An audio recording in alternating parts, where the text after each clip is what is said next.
नमस्कार. आपण पाहत आहोत बहुजन आवाज न्यूज चॅनल. आगळगाव मूकबधीर निवासी शाळेत भक्तिमय वातावरणात गणपतीचे विसर्जन. बार्शी तालुक्यातील आगळगाव येथील भारत माता बहुउद्देशीय संस्था संचलित मूकबधीर निवासी शाळेत गणरायाचे वाजत गाजत विसर्जन करण्यात आले.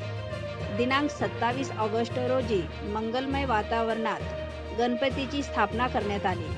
नियमित सकाळ संध्याकाळी दिव्यांग मूकबधीर मुले व मुलींच्या हस्ते गणपतीची आरती करण्यात आली. यानंतर मुलांना खाऊ वाटप करण्यात आले. मूकबधीर मुलांना मनोरंजनात्मक कार्यक्रम घेण्यात आले. आज अनंत चतुर्थीला शाळेतून गणरायाची मिरवणूक वाजत गाजत काढण्यात आली. गणपती बाप्पा मोरया, पुढच्या वर्षी लवकर या जयघोष करण्यात आला. यावेळी संस्थापक अध्यक्ष शरद उकिरडे तसेच शाळेच्या मुख्याध्यापिका मीनाक्षी शिंदे व शिक्षक शिक्षकेतर कर्मचारी यांनी गणरायाला निरोप देण्यात आला.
ताज्या घडामोडी जाणून घेण्यासाठी आजच बहुजन आवाज न्यूज चॅनलला लाईक, शेअर आणि सबस्क्राईब करा.